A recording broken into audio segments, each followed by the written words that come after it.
I swear on everything I know to be real, I heard my mother's voice last night. Clear as a bell. She called my name from upstairs, but my mother's been dead for 7 years. I didn't dream it. I didn't imagine it. I was wide awake, reading in bed. The house dead quiet until that voice sliced through the silence like a blade. Daniel. Just like she used to say it. Soft but edged with worry. Like I'd wandered too far from her at the store again. I froze. Not out of fear. Not yet. Just confusion. My heart skipped, then raced, then dropped like a stone. I live alone. There is no one else in this house. Unless you count the echoes. I tried to rationalize it. Maybe a neighbor's TV. Or a dream bleeding into reality. I closed my eyes. Told myself I was just tired. But then I heard it again. Daniel, come up here, honey. Upstairs. From the attic. 7 years ago, after the funeral, I came home to this house, my mother's childhood home. The will left it to me. My father refused to set foot inside it again. Said it gave him the creeps. Said it had always felt wrong. I laughed at that. Back then. But he wasn't wrong. There's something about this house. A stillness that doesn't feel peaceful. A quiet that hums, like something's waiting. I tried to ignore it at first. Focused on work, cleaned the house, fixed the leaks, replaced the broken stairs, except for the attic. The door to the attic had always been locked. No key, no handle, just an old rusted latch bolted tight with nails. Like someone was keeping something in or out. My mother never spoke about the attic. Not once. Even when I was a kid and begged to explore. She'd grow pale and cold and say, "That place is not for you." I didn't understand then. I do now. Because last night, after I heard her voice, I stood in the hallway staring at that nailed door. My hands shook, not from fear, but from something deeper. Something I didn't want to name. Grief. Hope. Because if there was even the tiniest chance... No, it couldn't be. She was gone. We buried her. I saw the body. I touched her cold hand at the wake. And yet... Daniel, I miss you. I swear it came from directly above me. I couldn't sleep. I didn't move. I waited until morning. Until the sun rose and burned away the shadows like an old ritual. And then I remembered something. Something I hadn't thought about in years. The note. We found it in her bedroom, on her nightstand. My father read it out loud through tears. It was brief. Almost too brief. I'm sorry. I couldn't protect him. I tried, please forgive me. We never figured out what she meant. Protect who there was no one else. It was just me and her. And now that voice, I had to know. So I went into the basement, found my old tools, a crowbar, a flashlight, gloves. My hands trembled as I climbed the stairs. Every creak felt deliberate, like the house was watching. I stood before the attic door. The wood warped with time, stained with something I didn't want to identify. The nails looked ancient, but firm. I pried the first one out, then the second, and then something happened. A sound. A faint thud from the other side of the door. I stopped, listened. Silence. Then, a whisper. So soft I could barely make it out. Don't open it. But it wasn't my mother's voice. It was a child's. The nails came loose faster than I expected. The wood groaned as I pulled the door open. Dust exploded into my face, choking me. The beam of my flashlight pierced the dark. It wasn't just an attic. It was a room. Furniture covered in sheets. A rocking chair. An old crib. And on the far wall, a deep red stain. Dried. Crusted, like blood soaked into the wood over years. I stepped closer. Boots crunching on broken glass. A shattered photo frame lay in pieces. Inside it, a photo of my mother. Holding a baby. Not me. Someone else. Someone I never knew existed. And scribbled on the back. In my mother's shaky handwriting. He hears the voices, too. My hands were shaking. The flashlight trembled with every breath I took. I stared at the photo. trying to make sense of it, trying to place the baby in her arms. It wasn't me. I was sure of that. The features were different. Softer. The eyes wider, darker. I flipped the photo again. He hears the voices too. My knees nearly gave out. I sat on the floor, the dust caking my pants, trying to force my brain into rational thought. Another child, a brother. Why had no one ever told me? Why did Mom keep this room sealed off like a tomb? And then I noticed something else on the opposite wall.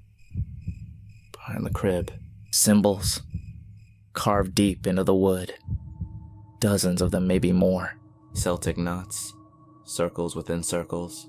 Some looked like protection sigils I'd seen in books or shows. Some were different. Wrong. Twisted.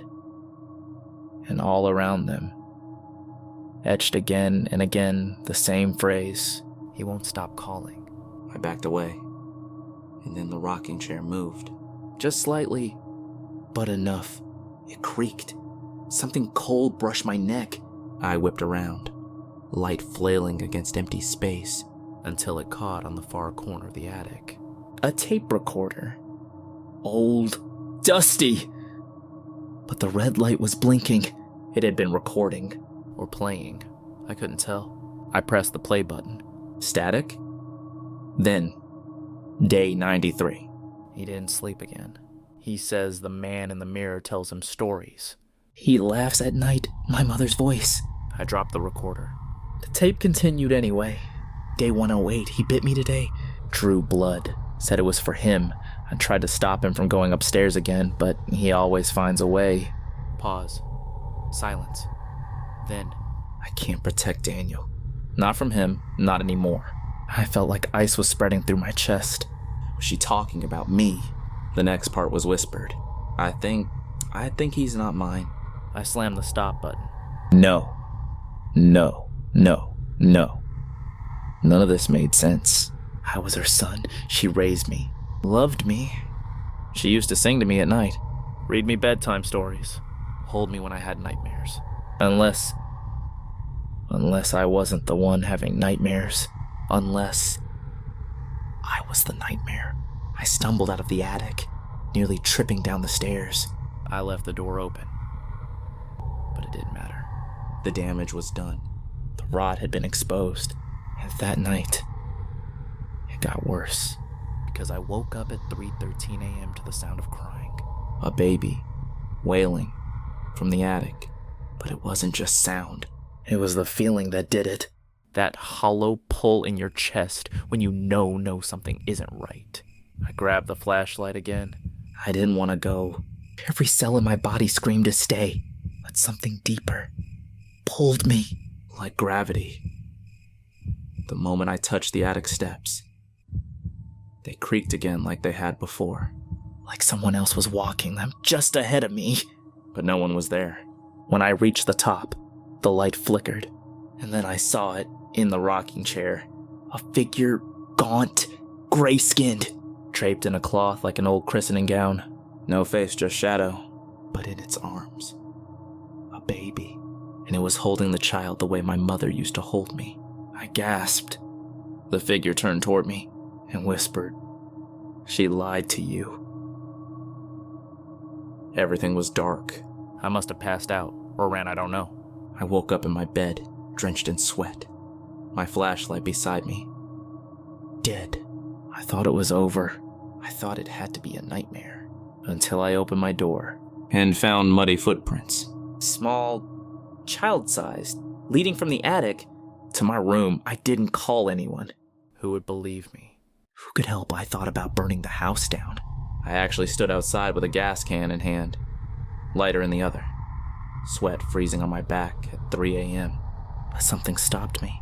Not fear, a need to know, because maybe, just maybe, if I could unravel what my mother had tried so hard to bury, I could stop whatever was happening, or at least understand it. I remembered the name.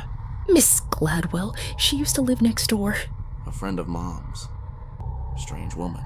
I always wore black, even in the summer. I hadn't seen her in years, so I went to her house, knocked like a desperate man, which I was.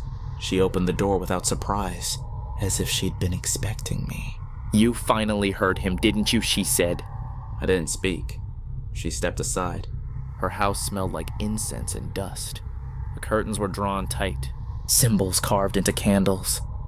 Photos turned face down. Your mother, she said, tried to trap him. Trap who, I asked. She poured tea, her hand shaking slightly. The one who mimics voices. The one who watches from reflections. He attaches himself to grief and grows. I told her about the baby in the photo. She nodded. Not your brother. Not anyone's child. That thing appeared in your mother's womb. Grew inside her. She thought it was you, until she gave birth and realized. My mouth went dry. She raised it for a while. Tried to love it. But it was never human. It fed on memory. On attention. She locked it away, thinking she could contain it. And then she had me, I asked. No. She looked up. You are it. The room spun. You don't remember because it's part of what you are. You suppress the truth to survive. But she knew. Eventually. She saw through you. That's why she left. I stood up, knocking the cup over. My hands were shaking uncontrollably. No, I'm me. I have memories. A life, yes. That's what he does. He weaves stories. He gives them to you. Makes you real. Until someone sees the cracks. I ran. I don't remember driving home. I don't remember getting through the door. But I remember the mirror. The one at the end of the hallway. The one I'd avoided since I was a child. I looked, and it didn't reflect the hallway, or the walls, or the light. It showed the attic. And my mother, sitting in the rocking chair, crying. She looked up at me, her eyes hollow, lips trembling. Why did you stay buried, she asked. And in that moment, I saw it, the thing behind her. Tall, grinning, draped in cloth, with a face that was mind-twisted. Cracked, smiling too wide. I raised my hand. The reflection didn't move. Because it wasn't a reflection. It was a window. And it was opening. The house speaks constantly. The walls murmur my name in voices I don't recognize. Sometimes they say things I do remember.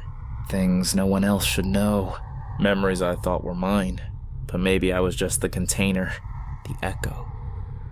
The mask. Sometimes I wonder if I'm even telling this story.